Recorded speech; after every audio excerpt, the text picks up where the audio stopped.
Hello, hello, all you amazing people out there. Welcome. My name is Elizabeth Giles, and I'm coming to you from the Stampin Unicorns craft room here in Marshfield, Wisconsin. And today I am going to show you a card that features the Charming Day Bundle, which is currently on the last chance list for a steal of a deal. Come on along. Okay, as mentioned, we are using the Charming Day stamp set on our card today. Now, this does come in a bundle, and at regular price, this bundle is $52. However, this has just been released on the last chance list. So our stamp set is $20.70, and the dies are only $17.50. So you can see, here's our dies. Now, while we don't use the dies on this card in particular, I will just talk about them here. So this image here gets cut out with this die. The image over here has this die. Then you have all of these, and the image here is that die.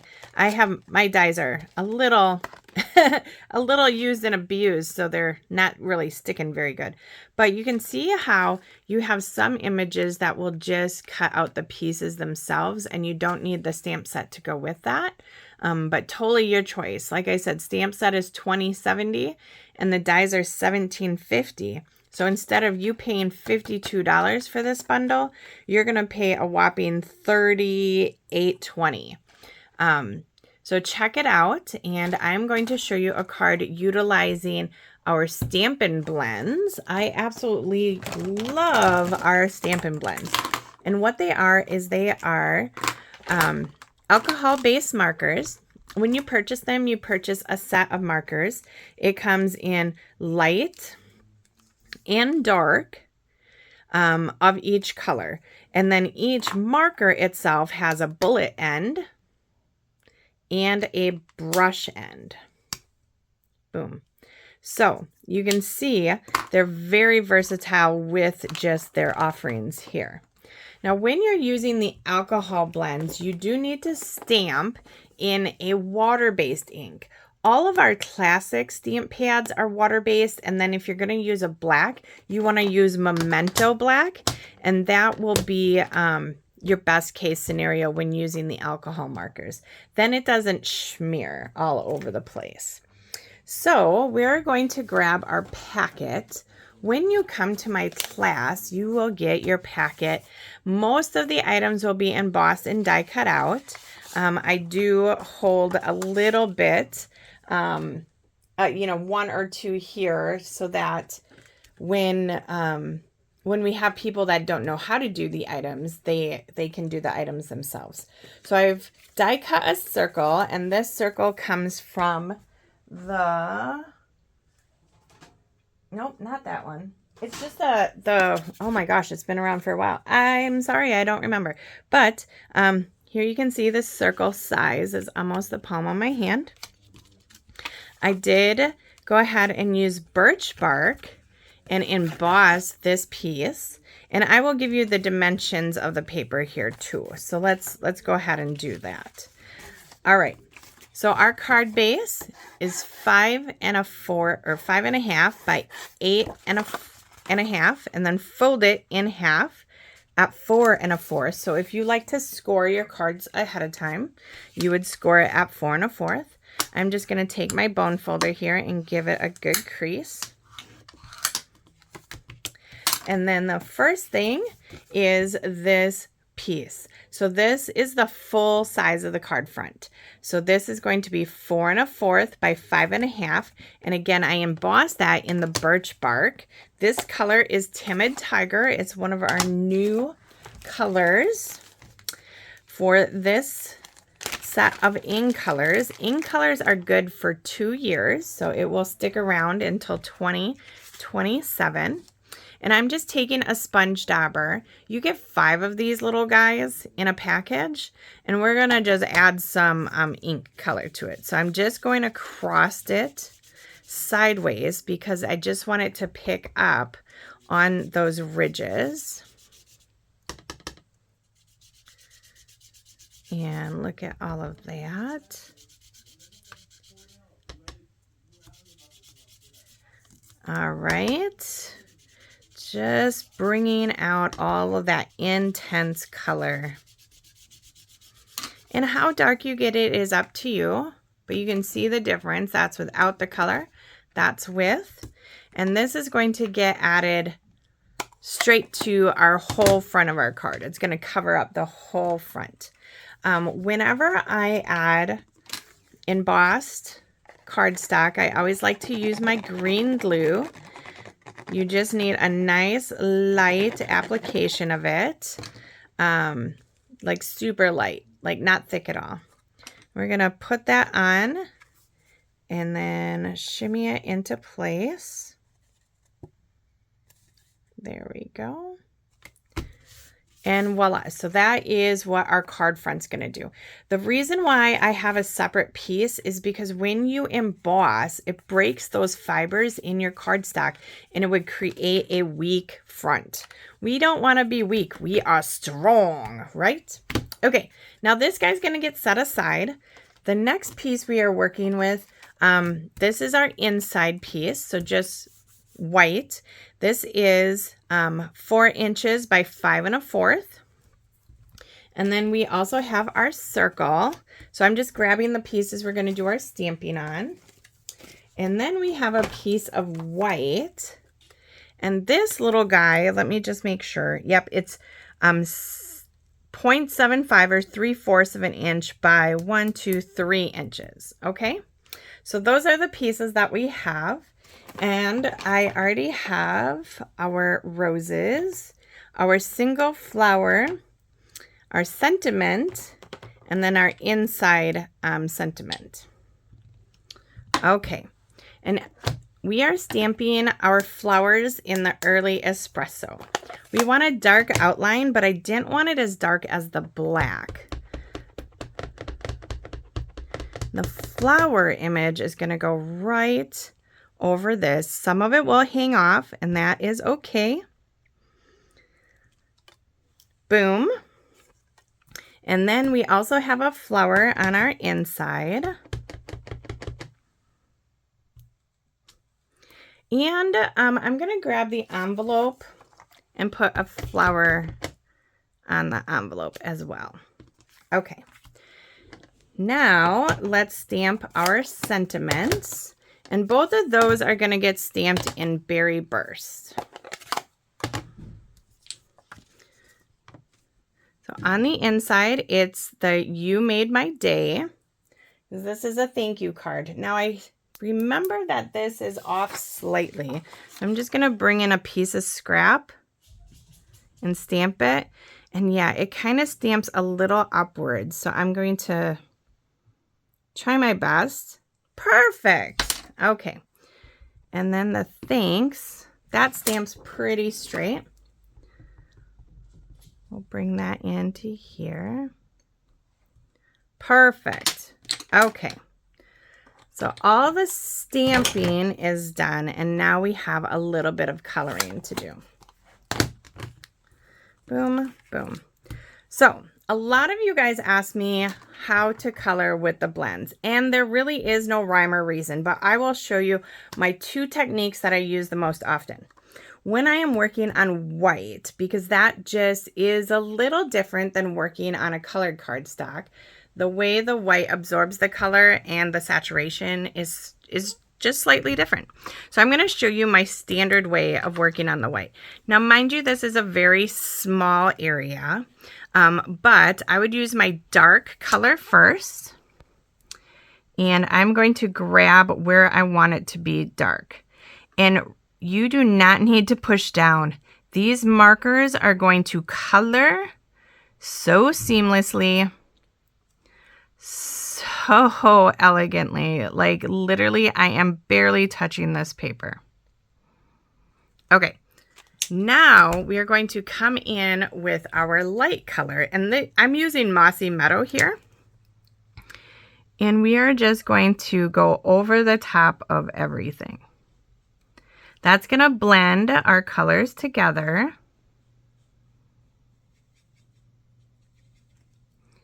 And give it a good swirl. All right. Gotta concentrate. The more you put on here, right, the more it's going to saturate and blend those inks together. So it's not like regular markers where you're just going to like, and it might be hard to see with this dark color, but maybe it'll be a little easier when I do the orange. But you can kind of see here, some of it is good to go. Now I'm going to use the bullet end and really just highlight those areas that I want dark. So in this case, it would be the stems, right? And that is one of the ways, okay? I'm gonna continue on with this flower and do what I just did. So the dark with the brush end, and flowers, it's a little darker towards the middle, and then your edges are lighter, or the ends of the petals are lighter.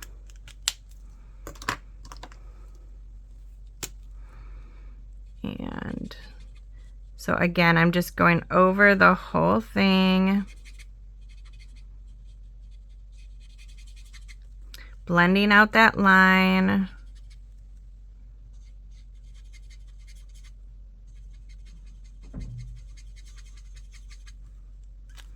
See how it just disappears?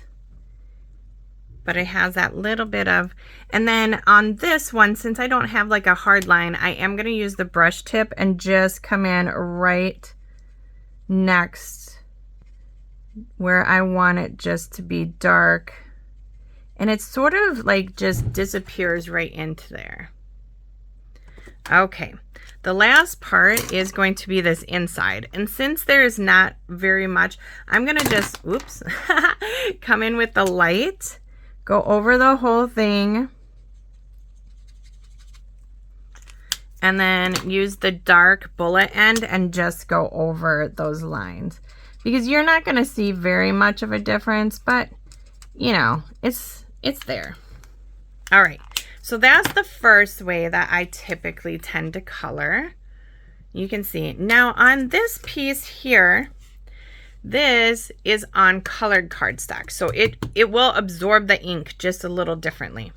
So on this, I'm going to come in with my light color first. And do you see the difference already? I don't know if you can tell on the camera, but there's no dark placed on there. It just absorbs it a little differently. Okay? But we will do that. And I should have prepped one of these ahead of time so you guys didn't have to sit here and watch me color, but maybe that's what you need. You can always fast forward the video if you don't want to watch me color, I guess. But we're just going to get in here and get all of these leaves. Now, the leaves are nothing special, but when we get to the flower, we're going to be using all 4 colors on that. And each one is going to turn out a little different. It's just like where you hit it with the color, with the peach, or I should say tiger, timid tiger, and berry burst. Okay, over here.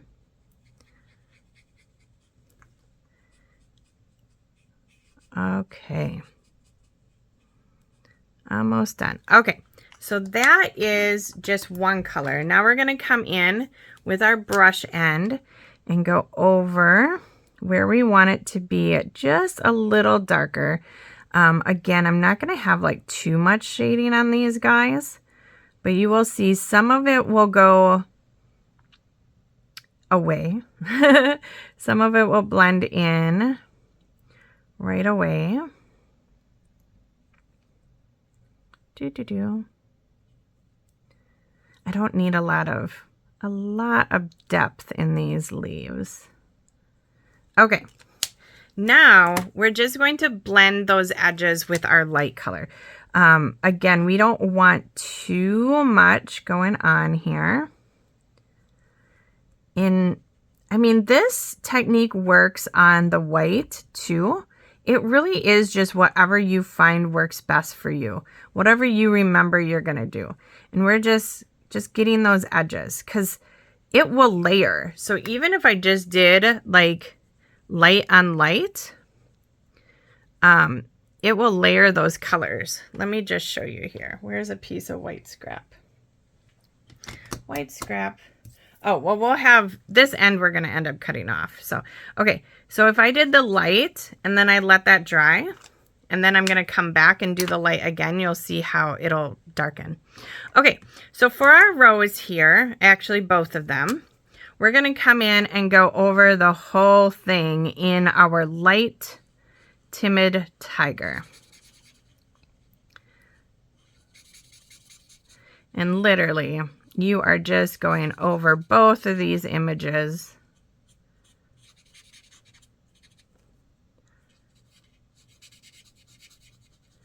Okay.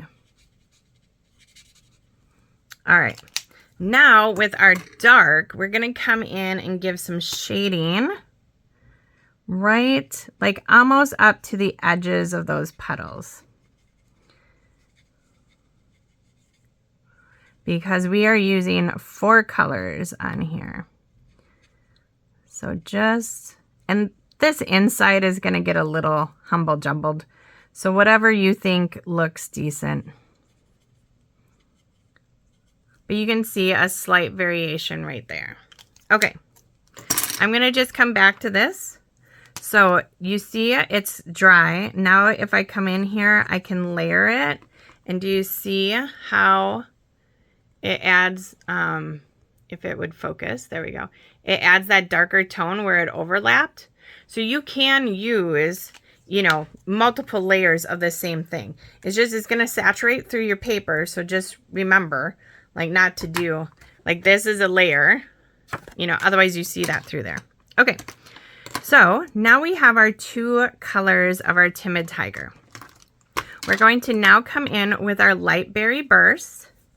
And I'm going to go right, like almost exactly where I want it to be darker. Now this is, you know, a 2-tone rose, right? They're so beautiful. Let's try and not try and overlap too much so we get some of that orange peeking through, even if it doesn't make any sense. Like, I really didn't color anything there, but it'll look good, trust me. Okay. And that is blending beautifully into our other orange. Boop, boop, boop. Okay. Now, if you don't like how those lines look right there, you can come in with the orange and kind of shade them out. Now with the dark berry burst, I am still going to use this nice light brush end and just really come in where I want it to be dark. So right on the edges of those petals towards the inside.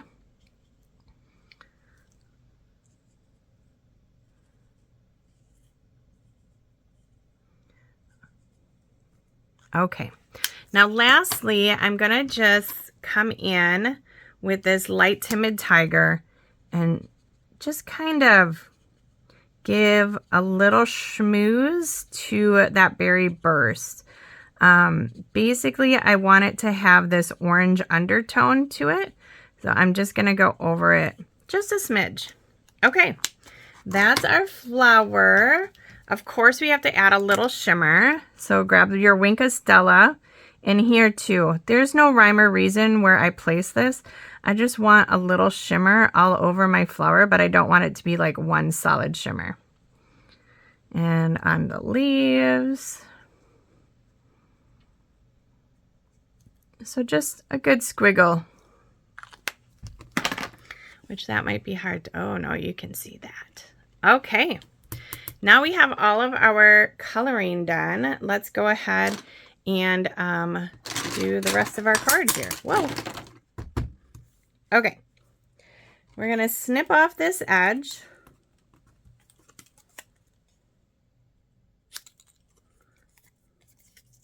that was not straight.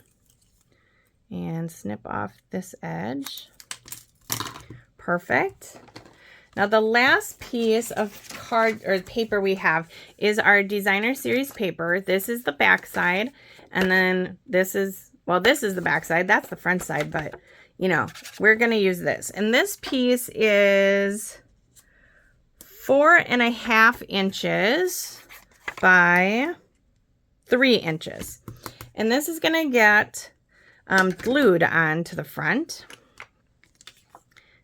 because we are going over the top of this paper and about a 1/2 inch from the bottom and all the way to the right.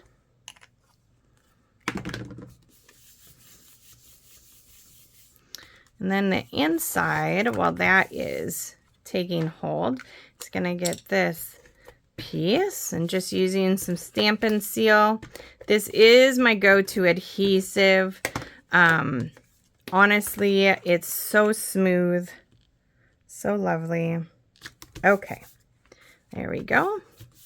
Now we need dimensionals, of course. Dimensionals, if you don't know what they are, they just add, well, dimension, and they come in sheets of little, like, hexagons, right? That's what these are. Hexagons, 1, 2, 3. Yep. And they're just great. That goes, yep. Okay. So this is going to get popped up. They have little things on each side, so you just remove. If I would have put them down all the way, it would have made it easier. And that's going to get put right about like that. And then this guy comes in here like this. And we have some twine to put on here too, linen thread. If you haven't used one of these bow makers yet, I highly recommend it. I do not sell them, but people do. And it just makes tying a bow so much easier. So you go around, then over. So this thread is going over. The thread that's over goes all the way under and through, and then over the top. And then you tie this part in a knot. When you're working with the linen thread, it doesn't really matter like which way your thread is, you know, because it's not directional. But when you're working with ribbon, you definitely want to make sure that you have it in a certain direction. And then we're going to snip the ends. I got to put this back in there. Otherwise, my cats will get it. Okay. And this is going to get put on with a glue dot, which I have a ton of them over here from my kits. If you don't have any kits, then we have glue dots on rolls as well. I'm just going to take a glue dot, put it right there, then peel off the other side. Oh, come on. And then put that right on there. And then lastly, we have some embellishments. And it is the low profile sparkle dots. Now, I forgot to look to see if these were on the last chance list, but they've been, they're out there. They're good stuff. I love them. They come in the 3 colors, the green, yellow, and blue. We are going to use some of them here. Oh my goodness. It is sticky, which is good, right? There we go. One up here. Let's try that again. My putty, I think, was just too long. Okay. Push down. Oh, and out. There we go. Boom. And that is our card. So I will also show you this card. This was the other one, so you can see how different the roses are and how much you play with them, right? And then I also made this card using a different stamp set.